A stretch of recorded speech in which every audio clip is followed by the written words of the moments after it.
Olá pessoal, vamos agora resolver mais uma questão sobre aplicações das leis de Newton.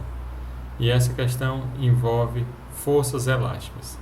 Essa questão corresponde à questão de número 6 do capítulo 5 do volume 1 do livro do professor Moisés Nussenswein, do livro de Física, um curso básico.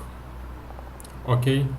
A questão diz o seguinte: o sistema da figura está em equilíbrio, a distância D é de 1 metro e o comprimento relaxado de cada uma das duas molas é igual a de 0,5 metros. A massa M de 1 kg faz descer o ponto P de uma distância H igual a 15 centímetros. A massa das molas é desprezível. Calcule a constante K das molas. Então, o que nós precisamos fazer para resolver essa questão? Identificaremos, através do diagrama de corpo livre, as forças aplicadas.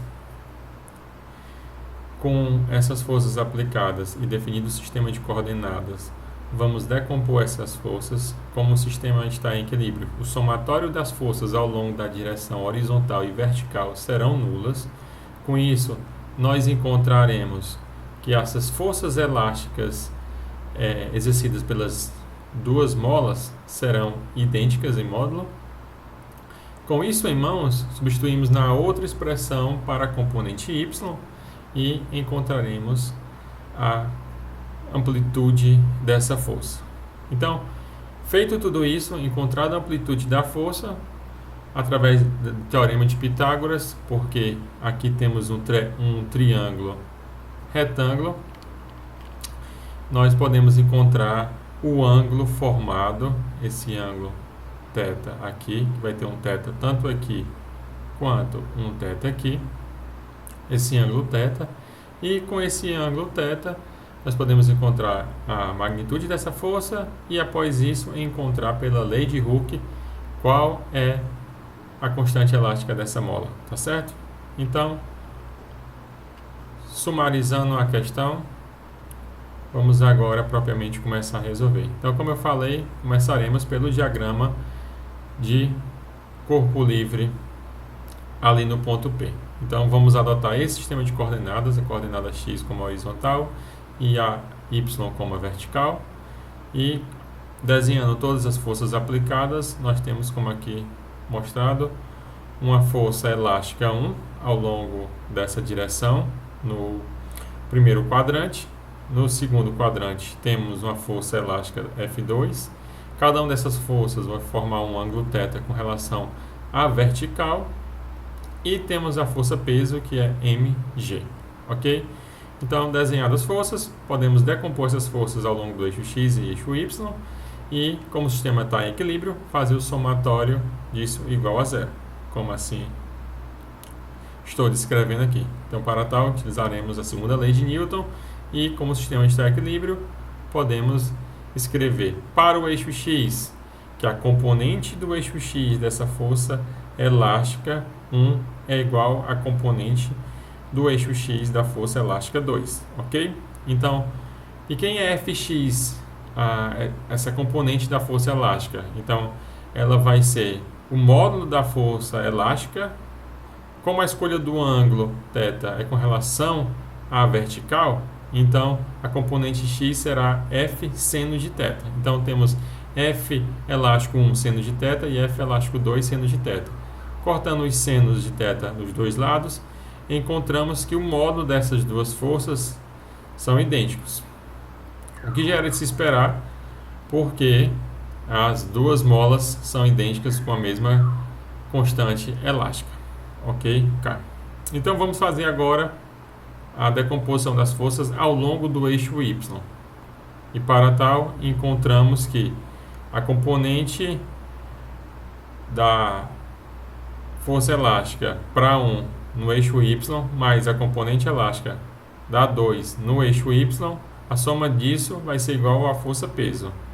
Então, decompondo a força elástica, a componente ao longo do eixo y vai ser o módulo da força elástica vezes o cosseno de θ. Então, temos isso para 1 mais Fe2 cosseno de θ, que vai dar igual a força-peso, mg, ok? Então, numerando essas expressões como 1 e 2, nós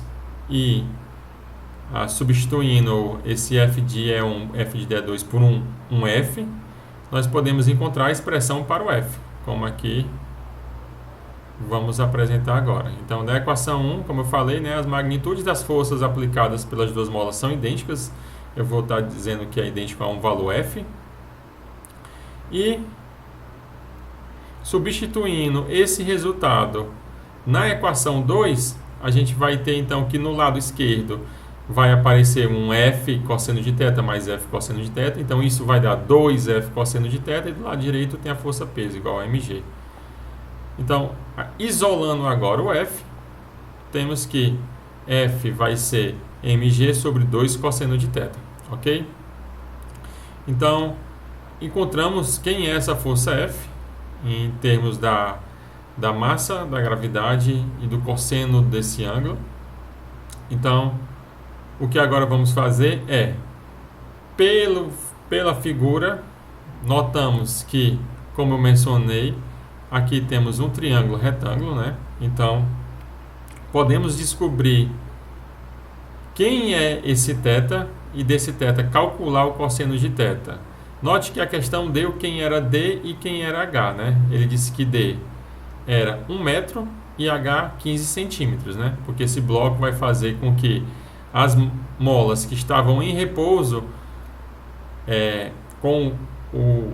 devido ao peso desse bloco, vai fazer com que elas se distendam um valorzinho, ΔX, cada uma das molas, e com isso vai formar ele vai se deslocar de uma alturazinha H que ele deu, que era 15 centímetros, né?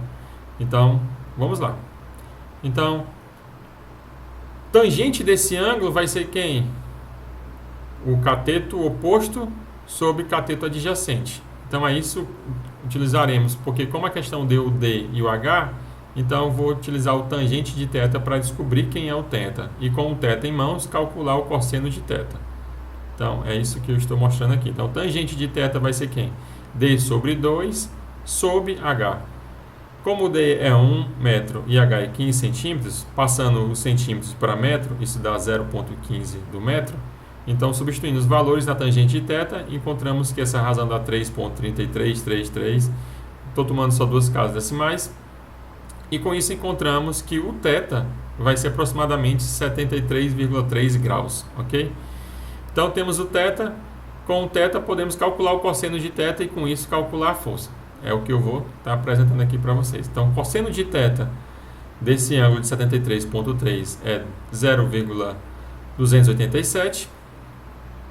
E, com isso, podemos substituir na expressão 3 e calcular a força.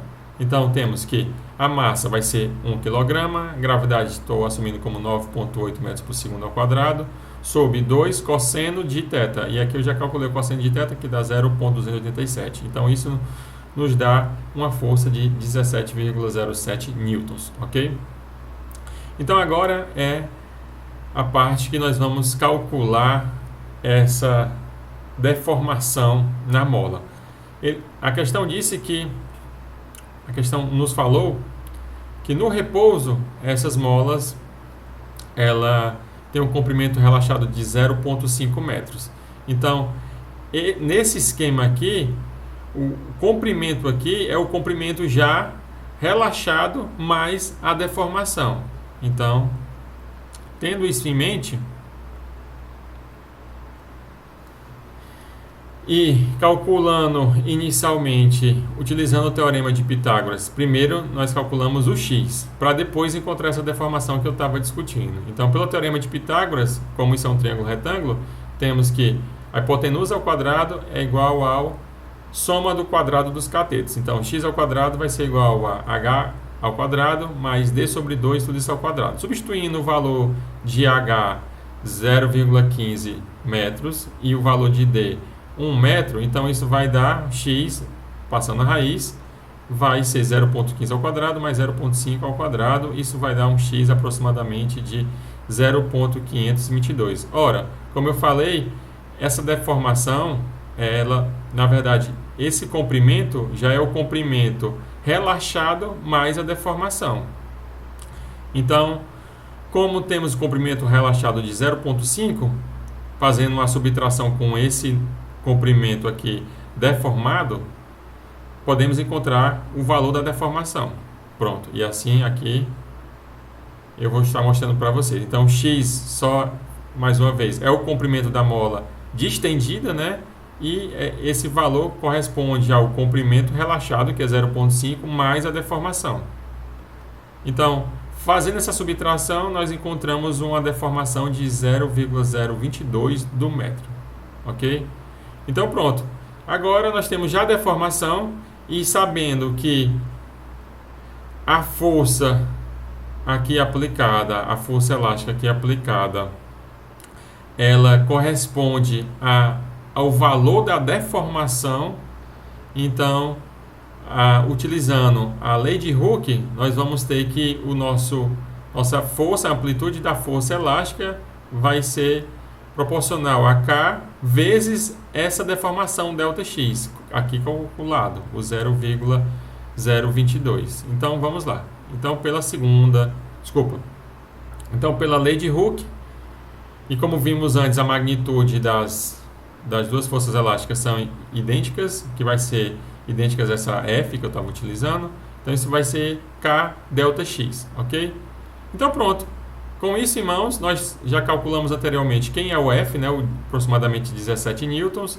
Temos o ΔX, que é 0,022. Então, com isso, fazendo essa razão de F com ΔX, encontramos o K, como aqui apresentado. Então, F é igual a K ΔX, então K vai ser F sobre ΔX. Substituindo o valor de F, que é 17,07 newtons, e a deformação de 0,022, encontramos que a constante elástica é aproximadamente 776 newton por metro, ok? Então, é uma questão relativamente simples. Então, a questão que nós utilizamos a segunda lei de Newton e a lei de Hooke para esse sistema que está em equilíbrio, e assim podemos encontrar a constante elástica da mola. Ok, pessoal? Até a próxima. Tchau, tchau.